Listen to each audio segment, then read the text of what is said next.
Hello students, एक बार फिर से स्वागत करता हूं आप सभी का, आप सभी के अपने प्यारे चहेते ऑनलाइन प्लेटफॉर्म जिसका नाम है one and only one RPSC अड्डा। और अगर आप सभी यूपी के स्टूडेंट्स हैं तो आप सभी खुश हो जाइए, क्योंकि यूपी पीएससी एएसओ की नई भर्ती आप सभी के सामने यहां पर आने वाली है। और ये मानकर चलिए कि एज ए प्रोबेबली अगर हम माने तो संभावित 1500 से भी अधिक पदों पर ये आपको भर्ती देखने को मिल सकती है। तो जितने भी हमारे यूपी के स्टूडेंट्स हैं और यूपी के अंदर काफी समय से आप सभी जो है वो ये विचार कर रहे हैं कि एएसओ की भर्ती कब आएगी, तो आप सभी जो है वो खुश हो जाओ और अपनी तैयारी को स्टार्ट कर दो, क्योंकि यूपी ट्रिपल एस सी यानी कि Uttar Pradesh staff subordinate selection commission ASO की बहुत जल्दी आप सभी के यहाँ पर जो है वो भर्ती लेकर आने वाला है।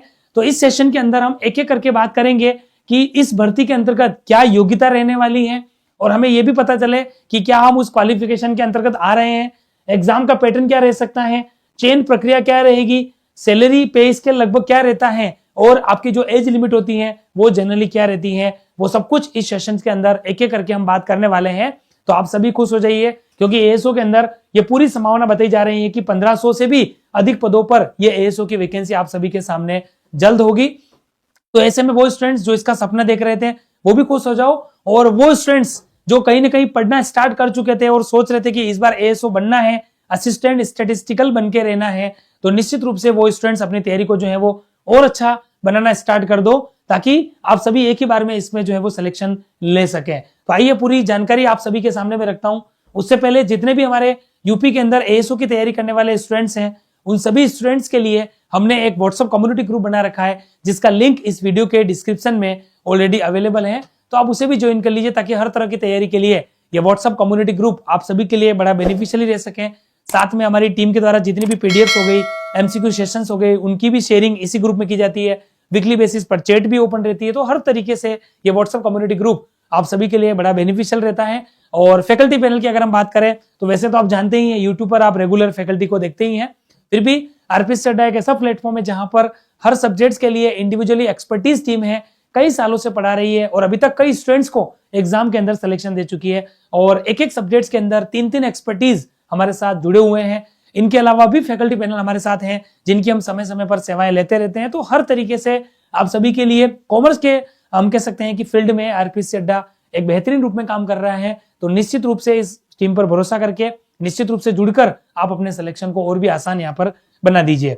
ठीक है, तो चलिए सबसे पहले आगे बढ़ने से पहले जो हमारी सेशन की मेन बात थी कि उत्तर प्रदेश अधीनस्थ सेवा चयन आयोग, जिसको हम क्या बोलते हैं, उत्तर Pradesh staff subordinate selection commission.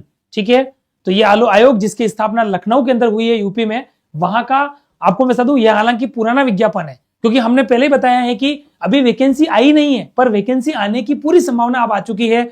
ऐसी न्यूज हमारे सामने आने लग गई है कि 1500 से अधिक पदों पर जो है वो आपके लिए एएसओ की वैकेंसी आएगी। तो मैं आपको लास्ट टाइम का जो एडवर्टाइज आया था 2019 में, ठीक है, क्योंकि अभी वैकेंसी आई नहीं है तो हमारे सामने न तो नोटिफिकेशन है न एडवर्टाइजमेंट है, तो हम लास्ट वाले एडवर्टाइज को आधार बनाते हुए ये समझेंगे कि क्या पेपर का पैटर्न रहता है, क्वालिफिकेशन जो लास्ट वाली वही रहेगी, तो क्या क्वालिफिकेशन होती है, एज लिमिट क्या रहती है ना, सैलरी का पे स्केल क्या होता है, उसमें थोड़ा सा अप हो चुका होगा। इस तरीके से हम उसके आधार पर ये चीजें यहां पर समझेंगे, ताकि आपको थोड़ी सी क्लियरिटी हो जाए कि इसमें कौन कौन से लोग जो है वो एलिजिबल होने वाले हैं। ठीक है, चलिए तो पूरी विज्ञप्ति को यहां पर डिस्कस करते हैं। उत्तर प्रदेश अधीनस्थ सेवा चयन आयोग, ठीक है, सहायक सांख्यिकी अधिकारी की भर्ती आने वाली है 1500 अधिक पदों पर। ठीक है, और इस तरीके का नोटिफिकेशन लास्ट टाइम था, तो कुछ ऐसा ही आपको अगली बार जब आएगा तो वो आपको देखना को मिलेगा। ठीक है, और इसमें आपको पता है जनरली ऑनलाइन आवेदन होते हैं, आवेदन करने की प्रक्रिया वही रहेगी। जनरली हम ये मान के चल रहे हैं जो भी चेंजेस होगा वो आपको वैसे भी एडवर्टाइज आने के बाद पता लग जाएगा। फिलहाल हम समझ रहे हैं कि अभ्यर्थी का जो आवेदन करने का जो प्रोसेस है वो लास्ट टाइम की तरह ही रहेगा। ऑनलाइन आप आवेदन करोगे जब ये वैकेंसी आपके सामने होगी। ठीक है, प्रक्रिया 5 भागों में होगी। वही कैंडिडेट रजिस्ट्रेशन करेंगे, फोटो और अपने सिग्नेचर को अपलोड करेंगे, उसको वेरीफाई करवाएंगे, फॉर्म के शेष विवरण को आप भरोगे, जिसमें आपका बेसिक क्वालिफिकेशन, एकेडमिक क्वालिफिकेशन, जितनी भी आपकी योग्यताएं होती है, पर्सनल जो है वो क्वालिफिकेशन, देन आपके एजुकेशन क्वालिफिकेशन, सब कुछ आप सबमिट करोगे, है ना, वही प्रोसेस रहेगी। फिर आपको पता है हर फॉर्म के लास्ट में क्या होता है, हमें एक फीस सबमिट करनी होती है, तो फीस का भुगतान और एप्लीकेशन फॉर्म सबमिट करोगे, fees application and submit application form, और लास्ट में आप फॉर्म का क्या लोगे, प्रिंट आउट ले लोगे, ताकि आपके पास एज ए रेफरेंस पड़ा रहे। ठीक है, और ये सारी प्रोसेस एक ही बार में होगी, फॉर्म एक ही बार में फिल होगा, बार बार फॉर्म फिल नहीं होगा। एक बार फिल होने के बाद फाइनली जो है वो फॉर्म आपका सबमिट यहां पर हो जाएगा। यहां तक आप सबको क्लियर है? ठीक है, चलिए आगे बढ़ते हैं हम। यहां पर वेबसाइट जनरली भी यही है, पर कुछ भी चेंजेस होता है तो वो नई वैकेंसी के साथ जैसे आएगी ना, हम आपको वैसे भी सेशन के अंदर जो है वो अपडेट कर देंगे। फिलहाल हम लास्ट वाली वैकेंसी को आधार बनाकर ये समझ रहे हैं कि जनरली चीजें क्या होती है। ठीक है, बात करें सर एज लिमिट की तो वही रहती है 21 से 40, मिनिमम कम से कम आपकी 21 साल की उम्र हो जानी चाहिए और मैक्सिमम 40 साल की उम्र तक आप इसको भर सकते हो। 40 साल के बाद अगर आपकी उम्र अधिक हो जाती है, 41 ईयर का या 42 ईयर का कोई व्यक्ति है, महिला या पुरुष, तो वो इस फॉर्म को नहीं भर सकते हैं। ठीक है, कोई कैटेगरी वाइज अगर एज रिलैक्सेशन है तो वो जरूर सब में लागू होता है, तो वो इसमें भी होगा तो वो लागू हो जाएगा। ठीक है, आवेदन प्रक्रिया मैंने आपको बताई दी ऊपर से मोटे मोटे तौर पे कि कैंडिडेट का रजिस्ट्रेशन होगा। ठीक है, रजिस्ट्रेशन में वेरिफिकेशन कोड आएगा, वो फिल आपको करना ही है। फोटो अटेस्टेड वाली बात हमने कर ही ली थी। उसके बाद आप अपनी बेसिक डिटेल्स भरोगे, बेसिक डिटेल्स के बाद आपको सेंस डिटेल्स भरनी है, सेंस डिटेल के बाद आपको फीस पे करनी है और बाद में डिक्लेरेशन वाला जो है वो आपको करना है। चलिए अब बात करें सर आवेदन शुल्क को लेकर। तो देखो ये लास्ट वाली वैकेंसी थी, 2019 में आई है, 2025 चल रहा है, 6 साल पहले की बात है। तो आप ये तो मानते हैं डेफिनेटली कि फीस स्ट्रक्चर में काफी चेंजेस होगा और वो चेंज 100% होता है। तो जैसे ही आपके सामने एज सुन एज वैकेंसी आएगी तो उस वैकेंसी के अकॉर्डिंग हम आपको पूरी डिटेल नए सेशन में बताएंगे। फिलहाल ये मान के चलो कि 2019 में इतनी फीस तो थी, कितनी थी? तो उस समय जो जनरल कैटेगरी थी अनरिजर्व, उसके लिए 160 रुपए का आवेदन शुल्क था, ऑनलाइन प्रक्रिया का 25 रुपए शुल्क और था, तो टोटल शुल्क 185 रुपए लगे थे। ठीक है, वैसे ही अन्य पिछड़ा वर्ग के लिए अनुसूचित जाति, अनुसूचित जनजाति यानी कि ST SC और दिव्यांग जन थे, दिव्यांग जन के लिए केवल ऑनलाइन प्रक्रिया का 25 रुपए चार्ज था, अलग से आवेदन शुल्क की कोई फीस नहीं थी। तो ये मान के चलो इस बार भी अगर कोई फिजिकली हैंडीकेप्ड है ना, कोई ब्लाइंड है, इस तरीके का कोई हम जानते हैं कोई विशेष कैटेगरी का है, विकलांग जन है, तो उसके लिए मान के चलिएगा कि ऑनलाइन प्रक्रिया का शुल्क ही लगेगा, आवेदन शुल्क शायद इस बार भी उनका जो है वो पूरी तरीके से एग्जम्प्टेड होगा। तो ये तो हमको आपको पुरानी बेस पे बता रहे हैं, ये मान के चलो कम से कम, ज्यादा मैं नहीं मानूं तो भी मान के चलिए ये जो प्राइस है वो लगभग 250, 300, 400, 250, 300, 400 रुपए की रेंज में ये प्राइस आपकी हो जाएगी। ठीक है, तो आवेदन शुल्क का आप एक आइडिया लगा सकते हो किस तरीके का होता है। उसके बाद आगे बढ़ते हैं हम फिर से। ये रहा, अब देखो उस समय जब 2019 के अंदर ये पोस्ट आई थी ना, उस समय कितने पदों पर आई थी? तो 904 पदों पर ये वैकेंसी आई थी। सहायक सांख्यिकी अधिकारी यानी कि असिस्टेंट स्टैटिस्टिकल ऑफिसर, एवं उस समय एक साथ एक और वैकेंसी थी सहायक शोध अधिकारी, स्टैटिस्टिकल रिसर्च ऑफिसर भी थी, ARO की भी थी, दोनों ही स्टैटिस्टिकल डिपार्टमेंट में थी, सांख्यिकी डिपार्टमेंट में थी। तो उस समय ये जो पोस्ट आई थी ना वो कुल 904 पदों पर आई थी। ठीक है, और इस बार हमने, हमारी टीम रिसर्च करती है, उसके बेस पर हमने आपको एक लगभग मोटे मोटे तौर पर डेटा बताया है कि इस बार ये 1500 से अधिक पदों पर आने वाली है, मतलब एक बंपर वैकेंसी आने वाली है। क्यों आप बोलेंगे सर बंपर क्यों है? क्योंकि राजस्थान के अंदर भी ASO और ASO आती है और अभी रिसेंटली ASO की पोस्ट हमारे यहां पर हो चुकी है, एग्जाम हो चुका है 64 पदों पर, और SO यानी कि स्टैटिस्टिकल ऑफिसर की 113 पदों पर आ चुकी है, लेकिन केवल 113 पदों पर आई है। इसीलिए मैं आपको कह रहा हूं यूपी के अंदर बहुत अच्छी बात है कि 1500 से भी अधिक पदों पर यह वैकेंसी आपको देखने को मिलेगी। तो आप एक ही बार में ऐसी तैयारी करो कि आप 100% सिलेक्शन यहां पर ले लो। ठीक है, तो लास्ट टाइम 904 पद आए, इस बार 1500 से अधिक आने वाले हैं। अब बात करें सर उस समय का पे ग्रेड क्या था, तो देखो इसके पे ग्रेड की बात करें तो ऊपर तो बहुत सारी अलग अलग वैकेंसी हैं, हम सीधा जाएंगे हमारे ASO की वैकेंसी के लिए। तो देखो ये रहा, उस समय सहायक सांख्यिकी अधिकारी जो है उसमें पे ग्रेड रहा था 9300 से लगाकर 34,800 रुपए का, और आपका जो पे स्केल है वो 4200 रुपए था। हालांकि अभी भी मान के चलो कि ये 4200 रहेगा क्योंकि लेवल जनरली वही रहते हैं, पर ये मान के चलो कि इसमें काफी इजाफा हुआ होगा। अभी 7वां वेतन हमारा चल रहा है और 8वें वेतन आयोग की सिफारिश चल रही है, तो ये मान के चलो कि आपकी ये सैलरी बहुत अच्छी होने वाली है। ठीक है, तो आपको एक मोटे मोटे तौर पे अंदाजा लग गया है कि हमारी सैलरी काफी अच्छी यहाँ पर रहने वाली है। और दूसरा सबसे बड़ा बेनिफिट इसमें क्या है, एज का मैंने बता ही दिया है, 21 से 40 की रहेगी। ठीक है, एक अच्छी एज का जनरेशन यानी कि 40 साल की एज तक भी आप अच्छे से फॉर्म भर सकते हो, आप एलिजिबल क्राइटेरिया में आ रहे हो, तो कोई दिक्कत वाली बात यहाँ पर नहीं है।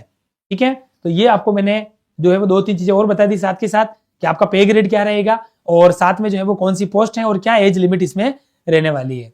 ठीक है, और अब जो मेन है जिसका इंतजार आप सब करते हो सेशन में, वो बात आने वाली है, और वो होता है शैक्षणिक योग्यता, एजुकेशनल क्वालिफिकेशन। ये सबसे इंपॉर्टेंट है जिसके लिए हमारी नजरें होती है कि सर मैं एलिजिबल हूं कि नहीं, तो वो बात भी आपको मैं अभी इस सेशन के अंदर बता देता हूं। यस, ये सबसे इंपॉर्टेंट माना जाता है। क्यों? क्योंकि यहीं से तय होता है कि हम एलिजिबल है या नहीं। क्योंकि जनरली एज क्राइटेरिया फिर भी हमें पता होता है, बाकी की चीजें पता होती है कितने पोस्ट आई है या आने वाली है, लेकिन एजुकेशनल क्वालिफिकेशन को लेकर बहुत सारे स्टूडेंट्स कंफ्यूज रहते हैं। तो मैं आपको पूरा सिस्टमेटिक तरीके से समझा देता हूं कि एजुकेशनल क्वालिफिकेशन लास्ट टाइम वाला ये था, तो ये मान के चलो अभी भी यही रहेगा। पहली बात तो ये क्लियर हो गया, क्योंकि किसी भी कोर्स में वर्षों तक योग्यता जो है वो चेंज नहीं होती है। आज जनरली पीजीटी कॉमर्स की हम तैयारी करते हैं तो हमारी योग्यता क्या होती है, बीएड और पीजी होती है। कॉमर्स का है तो एमकॉम, साइंस का है तो एमएससी और आर्ट्स का है तो एमए। जनरली एक क्वालिफिकेशन वर्षों से चली आ रही वही होती है। तो एएसओ के अंदर भी यूपी में आपकी योग्यता वही रहने वाली है, और कौन कौन इस एएसओ में एलिजिबल है वो हम यहां पर देख लेते हैं। तो देखो, इन्होंने बोला कि उपयुक्त सारणी 1 के अंतर्गत उल्लेखित सहायक सांख्यिकी अधिकारी यानी कि एएसओ और सहायक शोध अधिकारी यानी कि असिस्टेंट रिसर्च ऑफिसर जो है, दोनों में शैक्षणिक योग्यता सेम रहती है। तो के रिक्त पदों पर भर्ती के लिए अभ्यर्थी को निम्नलिखित अनिवार्य अर्हताएं जो है वो धारित करना अपरिहार्य है। अब वो क्या आ रही है 1 के अंदर, तो वो है, पहला है भारत में, योग्यता अच्छे से सुनना, भारत में विधि द्वारा स्थापित किसी विश्वविद्यालय से यानी कि इंडिया के अंतर्गत स्थापित कोई भी रिकॉग्नाइज्ड यूनिवर्सिटी है वहां से गणित या गणितीय सांख्यिकी या वाणिज्य या अर्थशास्त्र या सांख्यिकी में स्नातकोत्तर उपाधि या सरकार द्वारा इसके समकक्ष मान्यता प्राप्त कोई अर्हता। कुल मिलाकर आपका पीजी होना चाहिए रिकॉग्नाइज्ड यूनिवर्सिटी, इंडिया के किसी भी स्टेट्स की रिकॉग्नाइज्ड यूनिवर्सिटी से आपने पीजी कर रखा हो, और वो किस किस में कर रखा हो, तो इसमें मैथमेटिक्स वाले भी एलिजिबल है यानी कि मैथ में कर रखा हो, या फिर मैथमेटिक्स स्टेट्स का मतलब होता है एमएससी इन स्टैटिस्टिक्स। समझ में आया आपको? एमएससी इन मैथमेटिक्स तो हो गया होगा, लेकिन एमएससी इन स्टैटिस्टिक्स जिसका कोर सब्जेक्ट रहा है स्टेट्स का वो भी इसमें आ जाएगा, जिसका कोर सब्जेक्ट प्योर मैथ्स रहा है वो भी इसमें आ जाएगा, या फिर जिसने एमकॉम कर रखा है। ठीक है, अब इन्होंने एक चीज देखो, एमकॉम में कहीं पर भी इन्होंने ये नहीं बोला है कि एमकॉम कौन सी है, क्योंकि राजस्थान के अंदर एमकॉम 3 में होती है, एबीएसटी, बीएडीएम और ईएफएम। अदर स्टेट्स के अंदर एमकॉम आपकी कॉमन होती है। केवल राजस्थान ही ऐसा स्टेट है जहां पर एमकॉम के अंदर 3 स्ट्रीम होती है, 3 अलग अलग सेग्रीगेट डिपार्टमेंट होते हैं, लेकिन अदर स्टेट में कोई दिक्कत ही नहीं है। तो अदर स्टेट में एमकॉम कॉमन होती है, इसका मतलब आपने एमकॉम किसी में भी कर रखा है आप एलिजिबल हो जाओगे। तो कौन एलिजिबल है वापस सुनो, MSc mathematics, MSc in statistics, उसके बाद एमकॉम, या फिर इकोनॉमिक्स वाला भी इसमें आ जाएगा। अब यहां पर इकोनॉमिक्स का मतलब आप ये मान के चलो एमए इकोनॉमिक्स वाला भी आ जाएगा, कोई दिक्कत नहीं है, और एमकॉम ईएफएम वाला है वो भी आ जाएगा। अदर स्टेट्स में नॉर्मल एमकॉम है वो भी आ जाएगा, या और स्टैटिस्टिक्स के अंदर आपने प्योर स्टैटिस्टिक्स के अंदर जो है वो एमकॉम कर रखा है, या फिर आपने एमएससी कर रखा है, तो भी आप इसमें आ जाओगे। ठीक है, तो इन सभी में आपने कोई भी एक जो है वो डिग्री ले रखी है, मतलब आपने पीजी कर रखा है, तो आप इसमें जो है वो अच्छे से एलिजिबल हो जाओगे, कोई दिक्कत नहीं है। दूसरा, आपको इस योग्यता के साथ में क्या गेन करना है, तो वो ये है कि DOEACC के द्वारा यानी कि सोसाइटी द्वारा प्रदान किया गया कंप्यूटर में O लेवल का डिप्लोमा या किसी मान्यता प्राप्त विश्वविद्यालय या संस्था से कंप्यूटर विज्ञान में कम से कम 1 वर्ष का डिप्लोमा। इन्होंने क्या बोला कि DOECC सोसाइटी द्वारा जो है वो अप्रूव्ड O लेवल का अगर आपने कंप्यूटर कोर्स कर रखा है, पहली चीज, या फिर किसी भी रिकॉग्नाइज्ड यूनिवर्सिटी से कंप्यूटर साइंस में यानी कि कंप्यूटर साइंस के अंदर आपने 1 वर्ष का डिप्लोमा कर रखा है, तो भी आप क्या हो जाओगे, इस डिग्री के साथ एलिजिबल हो जाओगे। मतलब यहां नहीं है और नहीं लिखा हुआ है, मतलब ये सेकंड योग्यता भी आपको अर्जित करनी है। कुल मिलाकर आपको MCom, MSc mathematics, MSc stats या इकोनॉमिक्स के साथ में आपको जो है वो कंप्यूटर वाला कोर्स भी करना है। ठीक है, ये एंड वाली योग्यता है, मतलब साथ में है। और तीसरा है इसमें देवनागरी लिपि में हिंदी का आपको ज्ञान होना चाहिए। जनरली हिंदी मीडियम के स्टूडेंट्स होते हैं तो उनको होता ही है, पर ये कुछ योग्यता इन्होंने बताई है तो वो हमको गेन करनी है। आयु लिमिट मैंने आपको पहले बता दी है, 21 से 40 वाली है। ठीक है, तो एज लिमिट में कोई चेंजेस होने वाला नहीं है, वही रहने वाला है 21 से 40। बाकी आरक्षण में, हालांकि इस सेशन में मैंने नहीं बोला है, लेकिन आरक्षण के बारे में वही है, जो कैटेगरी में रिजर्वेशन के लिए लागू होता है, वो जिस कैटेगरी के लिए बेनिफिशियल है उसको उस कैटेगरी का लाभ जो है वो मिलना ही मिलना है। ठीक है, तो ये कुछ चीजें मैंने आपको बता दी, आयु लिमिट मैंने आपको बता दी, सैलरी आपको मैंने बता दी, पद के बारे में आपको मैंने बता दिया, उसके बाद आपको मैंने एजुकेशनल क्वालिफिकेशन बता दी। अब बात करें चयन का आधार क्या रहेगा। हालांकि एग्जाम पैटर्न में इसको नहीं रख सकते हैं, पर आप इसको सिलेक्शन क्राइटेरिया मान लो कि सिलेक्शन का क्राइटेरिया क्या रहेगा। तो इन्होंने बोला आपकी जो परीक्षा होगी उसी के आधार पर सिलेक्शन होगा। ठीक है, लिखित परीक्षा जिसके ऑफलाइन या ऑनलाइन दोनों मोड बताते हैं। ठीक है, तो जो मोड आपका विज्ञप्ति आने के बाद होगा उसी मोड में आपका एग्जाम रहेगा। अगर ऑनलाइन मोड है तो ऑनलाइन एग्जाम होगा, ऑफलाइन मोड है तो आपका OMR पैटर्न या जो भी रिटन एग्जाम है वो आपका होगा। ठीक है, उसी के द्वारा होगा, चाहे आप ASO हो या ARO हो, दोनों के लिए बोल दिया है। लिखित परीक्षा ऑफलाइन या ऑनलाइन जो भी आपका मोड बताएगा बोर्ड, उसके अनुसार प्रतियोगी परीक्षा में आपका विज्ञापित पदों पर चयन हेतु आयोजित किए जाने वाली उक्त लिखित परीक्षा का आयोजन ऑनलाइन भी हो सकता है, क्योंकि उस समय ऑफलाइन था तो ऑनलाइन भी हो चुका है, इन्होंने बता दिया। ठीक है, तो अभी तो हम यही मान रहे हैं जनरली ओएमआर पैटर्न ही होता है, फिर भी जो मोड आएगा वो हमें एक्सेप्ट करना है, क्योंकि सिलेक्शन लेना है, तो जो बोर्ड बोलेगा वो तो आपको करना ही पड़ेगा। ठीक है, इसी चीज अभ्यर्थियों के लिए सामान्य अनुदेशन क्या होता है, तो जो जिस कैटेगरी का है उसको उस कैटेगरी का बेनिफिट मिलेगा।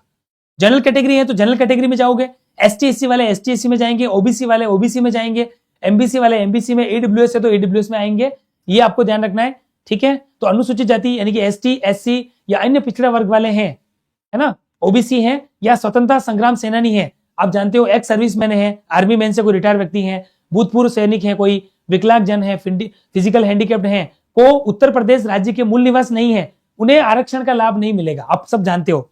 उनको फिर किस कैटेगरी में माना जाएगा, वो ऐसे विद्यार्थी जनरल कैटेगरी में काउंट किए जाते हैं। इसका एग्जांपल बता देता हूं, ज्यादा क्लियर हो जाएगा। मान लो मैं राजस्थान का निवासी हूं, मैं एएसओ के लिए यूपी में जब वैकेंसी आएगी मैं फॉर्म भर दूंगा, मान लो फॉर्म भरने के बाद मैं यहाँ पर जनरल ईडब्ल्यूएस में आता हूं, लेकिन मुझे वहां पर जनरल कैटेगरी में ही काउंट करेंगे, ईडब्ल्यूएस का बेनिफिट नहीं मिलेगा।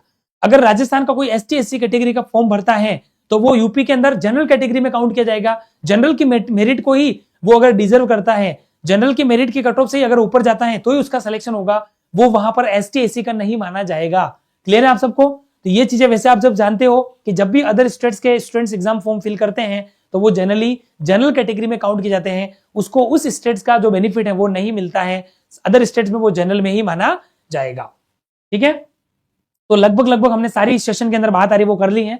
आवेदन स्वीकार किए जाने की अंतिम तिथि तक अभ्यर्थियों को उपयुक्त बिंदु 3 की सारणी 1 में उल्लेखित पदों के लिए बिंदु 4 में विहित अनिवार्य योग्यता व शैक्षणिक व अन्य अवश्य धारित करनी चाहिए। ये वही चीज है जिसके लिए बता दूं, जब वैकेंसी आपकी आएगी ना, ये 1500 पदों पर एएसओ की यूपी में, तो इन्होंने यूं कहा है कि जब आप एग्जाम फॉर्म की डेट आएगी, उस एग्जाम फॉर्म की डेट की लास्ट डेट तक, एग्जाम फॉर्म फिल करने की लास्ट डेट तक आपको क्या कर लेना है, आपको एजुकेशनल क्वालिफिकेशन गेन कर लेनी है। अब इसका एग्जाम्पल समझाता हूं। मान लो ये वैकेंसी आपके सामने आ जाती है 25 दिसंबर को, एक बार समझ लूं, मान लो ये 25 दिसंबर, आज 2 दिसंबर हो गया है, 25 दिसंबर को मान लो वैकेंसी आ गई, ठीक है, और 25 जनवरी फॉर्म फिल करने की लास्ट डेट होगी 2026 तक मान लो। तो इन्होंने यूं कहा है कि 25 जनवरी 2026 तक अगर लास्ट डेट होती है तो उस डेट तक आपकी जो योग्यता चल रही है वो क्वालिफिकेशन आपको अर्जित कर लेनी है। जैसे एमएससी मैथमेटिक्स चल रहा है तो एमएससी मैथमेटिक्स का रिजल्ट आ जाए, एमकॉम चल रहा है तो एमकॉम फाइनल का रिजल्ट आ जाए, एमएससी स्टेट चल रहा है तो एमएससी स्टेट्स का रिजल्ट आ जाए, इकोनॉमिक्स चल रहा है तो इकोनॉमिक्स का रिजल्ट आ जाए। कहानी क्लियर है आप सबको? लास्ट डेट तक अगर आपने क्वालिफिकेशन अर्जित कर ली तब तो आप इसमें एलिजिबल हो, अदरवाइज आप फॉर्म फिल कर भी लोगे ना तो भी फिर आपका कोई विचार नहीं किया जाएगा, फिर आपको दिक्कत आ सकती है। तो ये चीजें आपको खुद ही अपने हिसाब से स्वविवेक से देखना है कि आप जिस कोर्स में हो वो कोर्स आपका कब तक जो है वो पूरा हो जाएगा। तो फाइनली जो हमने बात करी थी सेशन के अंदर, एक एक करके मैंने सारी चीजें आपको बता दी है। मैंने आपको ये भी बता दिया कि इसके अंदर जो है वो आपका, ठीक है, एक बार फिर से देख लेते हैं क्या क्या चीजें हमारी रही थी। मैंने आपको योग्यता बता दी है, क्वालिफिकेशन बता दी है, एमकॉम एमएससी स्टेट्स इकोनॉमिक्स वाले सारे पीजी लेवल वाले, और साथ में कंप्यूटर कोर्स वाले ओ लेवल का जो डीओईसीसी वाला है वो आपको करना है, या फिर 1 वर्ष का अगर आपका कोई कंप्यूटर साइड में डिप्लोमा है तो भी आप एलिजिबल हो जाओगे। ये आपकी योग्यता में था। एग्जाम पैटर्न लगभग थोड़ा कितने क्वेश्चन है वो हम नहीं बता पाए क्योंकि इसमें नहीं मिले, पर बाकी आपको चीजें मैंने बता दी है। चयन प्रक्रिया के आधार पर होगा, लिखित परीक्षा होगी, ऑफलाइन ऑनलाइन कोई भी मोड होगा, जो आएगा वो हमारे सामने होगा उस समय, उसके आधार पर चयन होगा।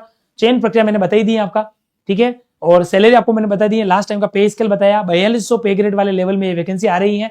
एज लिमिट मैंने बताई दी है 21 से 40 रहेगी। तो लगभग सारी चीजें बताई है, और फिर भी अभी तो वैकेंसी नहीं आई है, उससे पहले हमने आपको इतना क्लियर कर दिया है लास्ट वैकेंसी के आधार पर। लेकिन जैसे ही वैकेंसी आएगी, आप सब जानते हो आरपीएससी अड्डा हमेशा आप सबके सामने ऑथेंटिक रूप में एज सुन एज सबसे पहले सबसे सटीक जानकारी के साथ इस प्लेटफॉर्म पर आता है। तो जैसे ही वैकेंसी आएगी वैसे ही हम आपके लिए सेशन लेकर आएंगे और सब कुछ उस समय आपको फिर से हम बता देंगे, ठीक है।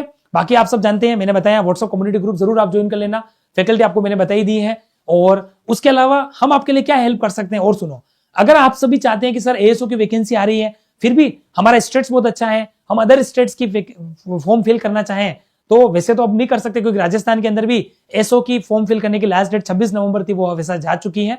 फिर भी कोर्सेज के लिए हम एज सुन एज आपको बताएंगे, जो भी हमारे कोर्सेज हैं, ठीक है, उसके बारे में आप हमारी टीम से कोऑर्डिनेट करना, टीम आपकी जितनी हेल्प कर सके उतना करेंगे। अगर ये कोर्स हमने लॉन्च नहीं किया है तो उसमें भी आपकी हेल्प करेंगे। फिलहाल आपको हमने एक मोटे तौर पे ये बता दिया है कि कौन एलिजिबल है और कौन एलिजिबल नहीं है, ताकि आपको पता चल गया है कि एज लिमिट के अनुसार हम एलिजिबल है कि नहीं, एग्जाम के पैटर्न के आधार पर हम एलिजिबल है कि नहीं, क्वालिफिकेशन के अनुसार एलिजिबल है या नहीं है। फिर भी जितना जल्दी हो सके, ये 1500 से अधिक पदों पर वैकेंसी आएगी, हम आपको जितना जल्दी हो सके बता देंगे। तो आप सभी वो स्टूडेंट जिन्होंने अभी तक हमारे चैनल को सब्सक्राइब नहीं किया है तो आप सब्सक्राइब जरूर कर ले, नोटिफिकेशन में ऑल को कर दो ताकि नेक्स्ट कोई नोटिफिकेशन आपके सामने आए तो वो आपको हम यहाँ पर बता सकें। और सब्सक्राइब के साथ में सेशन अच्छा लगा तो उसको लाइक जरूर कर दें। और आरपीसी अड्डा के बारे में आप जानते ही हैं, अगर आप रेगुलर विजिट कर रहे हो तो सबसे पहले सबसे सटीक वीडियो सॉल्यूशन हो तो हम करवाते रहते हैं। सबसे पहले सबसे सटीक answer keys, PYQs, marathon class, कोई भी पेपर हमारे सामने आता है भले लेट आता है, उस पेपर को जितना जल्दी हो सके हम उसको जो है वो पूरी टीम के द्वारा उसका सॉल्यूशन करवाते हैं, ठीक है। और साथ में हर तरीके से हमारी टीम आपके साथ बनी रहती है। उसके अलावा हम समय समय पर मेजर टेस्ट, मॉक टेस्ट ये भी लाते रहते हैं। तो हर तरीके से हमारी टीम आप सभी के लिए हेल्पफुल इस प्लेटफॉर्म के माध्यम से काम करती रहती है। फिर भी किसी भी कोर्स के रिगार्डिंग आप तैयारी कर रहे हो, उसकी इंक्वायरी अगर आपको चाहिए तो स्क्रीन पर दिखाए गए 2 नंबर पे कॉल करके आप हमारी टीम से एज सून एज कोऑर्डिनेट करके इन कोर्सेज को परचेज कर सकते हैं। तो थैंक यू सो मच आप सभी का इस लास्ट तक सेशन में बने रहने के लिए। एक इंपॉर्टेंट बेनिफिशियरी जानकारी आपको मैंने बताई कि यूपी ट्रिपल एससी एएसओ की वैकेंसी बहुत जल्दी 1500 से अधिक पदों पर आने वाली है। अपडेट मैंने कर दिया है, पढ़ना शुरू कर दो। और क्या क्या रहने वाला है वो सब कुछ इस सेशन के अंदर एक एक करके मैंने आपको बता दिया है। तो निश्चित रूप से जुड़िए हमारे साथ और अपनी तैयारी स्टार्ट कर दीजिए। कोई क्वेरी है तो कमेंट बॉक्स में बताइए और अगले सेशन में आगे की जानकारी के साथ मिलेंगे। तब तक के लिए अपनी तैयारी को डे बाय डे इसी तरीके से आप सब इंप्रूव करते रहिए। Thank you so much.